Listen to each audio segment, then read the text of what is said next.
नमस्कार दोस्तों, आपका स्वागत है मेरे चैनल पर। क्या मृत्यु के बाद जीवन समाप्त हो जाता है या फिर मनुष्य दोबारा जन्म लेता है?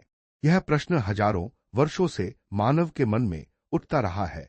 भारतीय दर्शन में इस प्रश्न का उत्तर पुनर्जन्म के सिद्धांत के रूप में दिया गया है।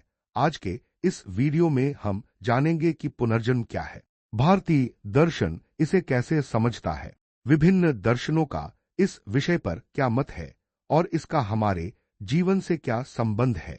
सबसे पहले समझते हैं कि पुनर्जन्म क्या है। पुनर्जन्म का शाब्दिक अर्थ है फिर से जन्म लेना। भारतीय दर्शन की अनेक परंपराओं के अनुसार जब किसी व्यक्ति की मृत्यु होती है तो उसका जीवन पूरी तरह समाप्त नहीं होता, उसके कर्मों के अनुसार उसे नया जन्म प्राप्त होता है। इस प्रकार जन्म, मृत्यु और पुनर्जन्म का यह क्रम तब तक चलता रहता है जब तक मोक्ष की प्राप्ति नहीं हो जाती।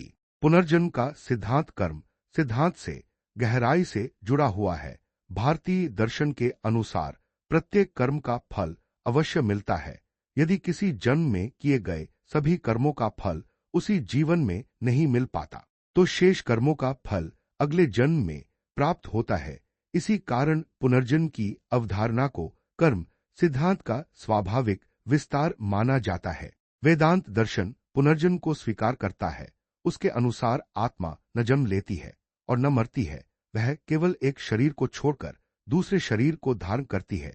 इसी प्रकार जैन दर्शन भी पुनर्जन्म को स्वीकार करता है और मानता है कि आत्मा अपने कर्मों के अनुसार विभिन्न योनियों में जन्म लेती है।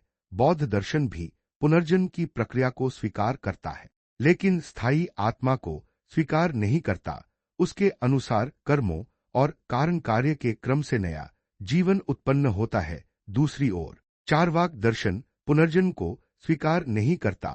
उसके अनुसार मृत्यु के बाद जीवन समाप्त हो जाता है और कोई दूसरा जन्म नहीं होता। एक सरल उदाहरण से इसे समझिए। मान लीजिए एक विद्यार्थी पूरे वर्ष मेहनत करता है। यदि किसी कारण से उसका परिणाम तुरंत नहीं आता तो उसकी मेहनत व्यर्थ नहीं जाती, उसका प्रभाव बाद में दिखाई देता है।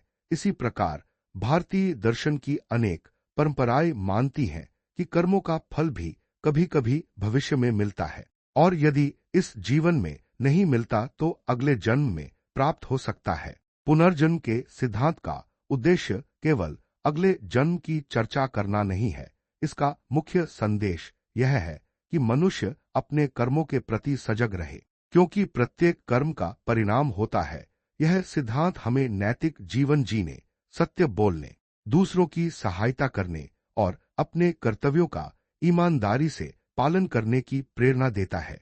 अंत में हम कह सकते हैं कि पुनर्जन्म भारतीय दर्शन का एक महत्वपूर्ण सिद्धांत है। वेदांत, जैन और बौद्ध दर्शन इसे अलग अलग रूपों में स्वीकार करते हैं, जबकि चार्वाक दर्शन इसे स्वीकार नहीं करता। इसलिए यह समझना आवश्यक है कि दर्शन शास्त्र विभिन्न मतों का अध्ययन करता है और हमें विचार करने की स्वतंत्रता देता है। यदि आपको यह वीडियो पसंद आया हो तो इसे लाइक करें, अपने मित्रों के साथ साझा करें और चैनल को सब्सक्राइब करें